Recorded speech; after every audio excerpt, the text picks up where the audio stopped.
నమస్కారం అండి, మీ అందరికీ శ్యామ్లాస్ కిచెన్కి స్వాగతం. ఈరోజు నేను simple and tasty Malvani chicken curry చేస్తున్నాను. ఈ కర్రీ రైస్లోకి, రోటీలోకి, జొన్న రొట్టెలోకి చాలా టేస్టీగా ఉంటుంది. మహారాష్ట్రన్ డిష్ మాల్వని చికెన్ కర్రీ చేస్తున్నాను. ఇప్పుడు తయారు చేసే విధానం చూద్దాము. పొయ్యి పైన ప్రెషర్ ప్యాన్ పెట్టి అందులో తగినంత ఆయిల్, 2 గరిటెల ఆయిల్ వేసుకొని, అర ఇంచు దాల్చిన చెక్క, ఒక బిర్యానీ ఆకు, 2 మీడియం సైజ్ ఆనియన్ సన్నగా తరిగి వేసుకోవాలి. వేసుకొని మంచిగా మిక్స్ చేసుకొని దూరగా వేయించుకోవాలి.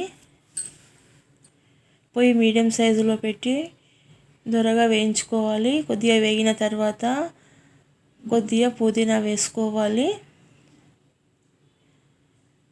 పుదీనా వేసుకొని ఇంకొకసారి మంచిగా మిక్స్ చేసి అందులోనే 2 స్పూన్ల అల్లం వెల్లుల్లి పేస్ట్ కూడా వేసుకొని పచ్చివాసన పోయేంత వరకు వేయించుకోవాలి. ఈ విధంగా మంచిగా వేగిన తర్వాత 1 టీ స్పూను పసుపు వేసుకోవాలి. పసుపు వేసి కలిపి మనం ముందుగా కడిగి పెట్టి ఉంచిన 1/2 కిలో చికెన్ను కుక్కర్లో వేసి మంచిగా మిక్స్ చేసుకోవాలి.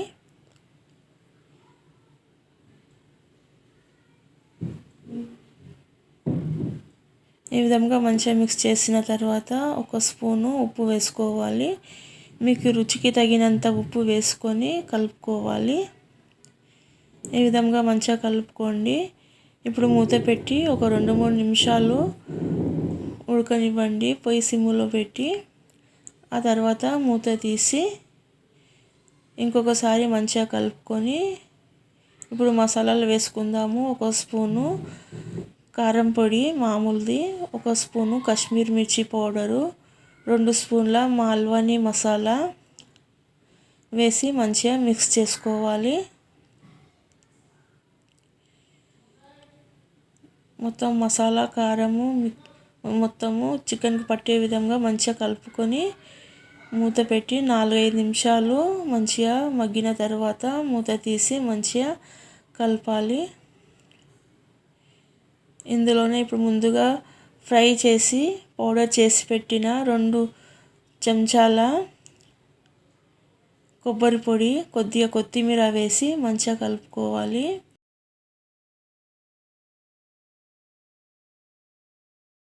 ఇప్పుడు మంచిగా మసాలాలు చికెన్కి పట్టిన తర్వాత తగినన్ని వాటరు పోసుకోవాలి. మీకు గ్రేవీగా కావాలి అంటే కొద్దిగా నీళ్ళు ఎక్కువ పోసుకోండి, తిక్కువగా కావాలి అనుకుంటే కొద్దిగా నీళ్ళు తక్కువ పోయండి. గ్రేవీ మీ ఇష్టము.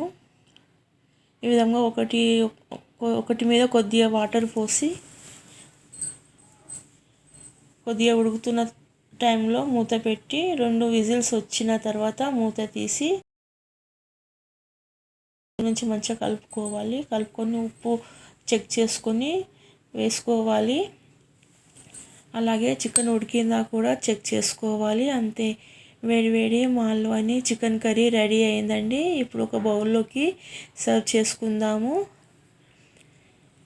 ఈ విధంగా బౌల్లోకి వేసుకొని కొద్దిగా కొత్తిమీరతో గార్నిష్ చేసుకొని వేడిగా రైస్లోకి, చపాతీలోకి, జొన్న రొట్టెలు, బియ్యం రొట్టె, రాగి రొట్టె, పులావ్లోకి దేంట్లోకైనా చాలా టేస్టీగా ఉంటుందండి. ఈ కర్రీ ఎక్కువ స్పైసీ ఉండదు, చప్పగా ఉండదు, మీడియంగా ఉంటుంది. చాలా బాగుంటుంది, ఫ్లేవర్ఫుల్గా ఉంటుంది. తప్పకుండా చేసుకోండి.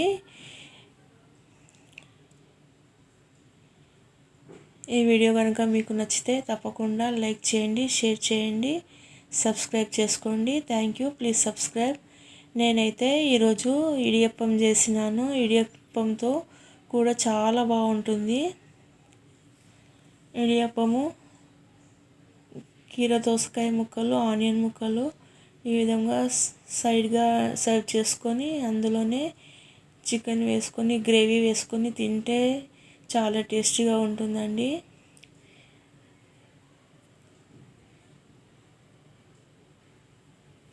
తప్పకుండా చేసుకొని తినండి. ఇడియప్పంకి చాలా రుచిగా ఉంటుంది.